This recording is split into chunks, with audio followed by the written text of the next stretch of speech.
Hey, it's Suze, and welcome to tonight's episode of Keep the Bad Guys Away. Okay, I'm gonna try this one more time. Okay, it's reloaded. Marshals! Okay, marshals! Marshals! I mean, I did this video back in Rio Rancho, New Mexico, a couple years ago. It was actually when I went over this whole mishandled terrorism case that's linked into the disappearance and or murder of my missing cousins up there in Rochester. But so anyway, I needed to get some stuff off my chest, and I'm sitting there thinking, what the damn hell is? So I made this video called Marshals, and I'm like, so it went like this. I went to the U.S. Marshal's office in Las Vegas, Nevada, explaining to a deputy marshal, not enrolled. He's like, you're supposed to be in the Federal Witness Protection Program? I'm like, well, deputy, you know, that would have been helpful. We wouldn't have had all these other problems.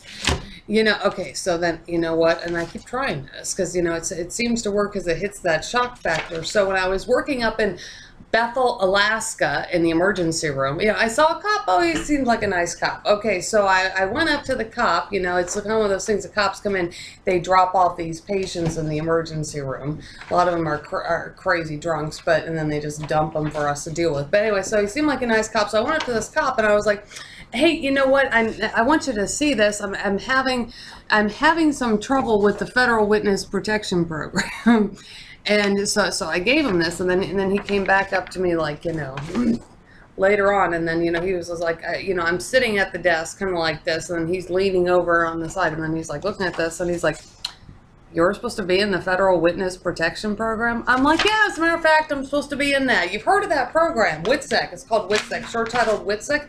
Here's a book on it.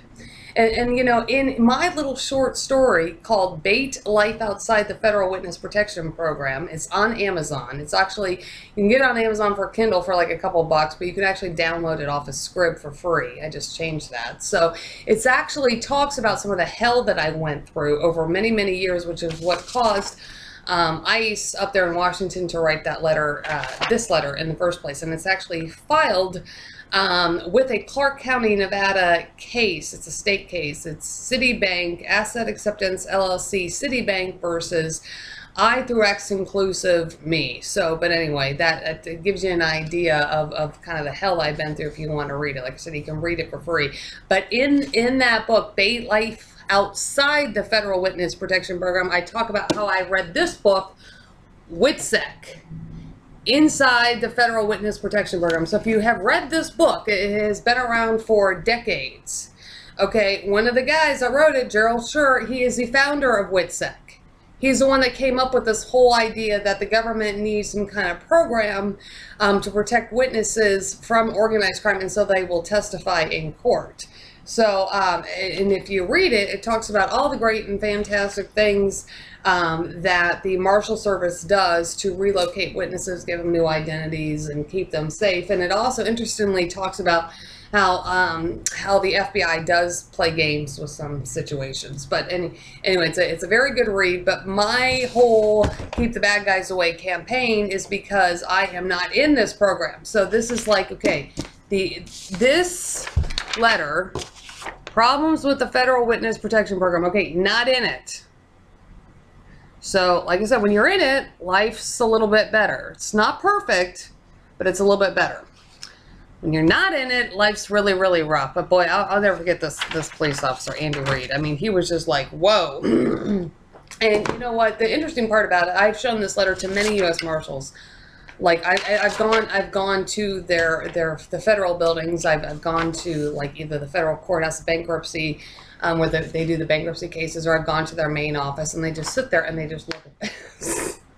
But when I was in Alaska and I was in Anchorage, you know, because I mean, all kinds of hell just kept happening. So I called the Marshal Service many times when I was down in Bethel, but I called them up in Anchorage, Alaska, and I finally got through to somebody with some, you know, that seemed to know what he was doing, and he was like, well, he's like, well, if you're supposed to be in the Federal Witness Protection Program, you know, the Marshal Service, we would take that very seriously. And I'm like, wow. I'm thinking to myself, really? Because I don't, you know what? I just don't see anybody in the lower 48 taking that seriously. It was the very first time that I had ever heard that from a U.S. Marshal's office. I was like, wow, really? Because you know what? I mean, the district I'm in now, I don't see the U.S. Marshals come knocking on my door, you know, to try to save me from organized crime. But, you know, apparently up in Alaska, up in Alaska, they would take somebody not being in the federal witness protection program very seriously. I mean, I would like to think that's applied to, you know, all districts. I mean, I think it applies to maybe like one other person that I know in California, except I'm not in his district right now. But anyway, so, but I'm telling you, not in this program, very dangerous. So I was up in Anchorage, I was sitting there, I was trying to think to myself, you know, how I can better manage the situation. You know, and I have actually estimated that it would cost me somewhere between $10,000 and $15,000 a month, maybe even 20, to be able to do what the WITSEC marshals could just do with their corporate credit card if I was in the program. Now, you have to understand that, you know, if the U.S. attorney doesn't do anything to fund the program, then you know what, you're just kind of like screwed. So that's kind of another big reason why I'm not in it. The damn attorneys, U.S. attorneys, the DOJ, you know, like this says DOJ. So, but anyway, $10,000 to $15,000 a month. So that's why one reason I started the ISOO's Fashion Galaxy Mall, and that's why you'll see these damsel in defense stun guns. I mean, you know, anytime you make a damsel in defense purchase, or either Avon or Melaleuca or any of the other things that I have on the ISOO's Fashion Galaxy Mall on Facebook, even Pure Romance, which is some adult sex toys, that actually helps me earn money to keep the bad guys away, because I just really don't think I'm ever going to get into this program. I mean, my entire family's missing already. All of us should have been in the program. And I'll never forget Officer Andy Reid. I'm like, you know what? We kind of just ended up having a little bit of a fling up there. But, I'm like, you know, Andy, I'm like, my whole family's missing. You know, and he wanted me to stay up in Bethel, Alaska, which, you know, I mean, it kind of, you know, it makes sense because it's a small rural town up there. And, you know, it's kind of hard for organized crime to get to because, see, the police, they know, the police and the troopers and everybody knows who comes into Alaska because everybody's got to come in by plane or boat. I mean, you know, someone crazy like Mark Moore could come in. He's a federal government employee, CIA guy. He could, like, you know, come up through like a snowmobile or something like that, but he'd have to go through Canada. But, you know, I suppose one of these crazy FBI assholes or the CIA guy, Mark Moore, he probably could do that.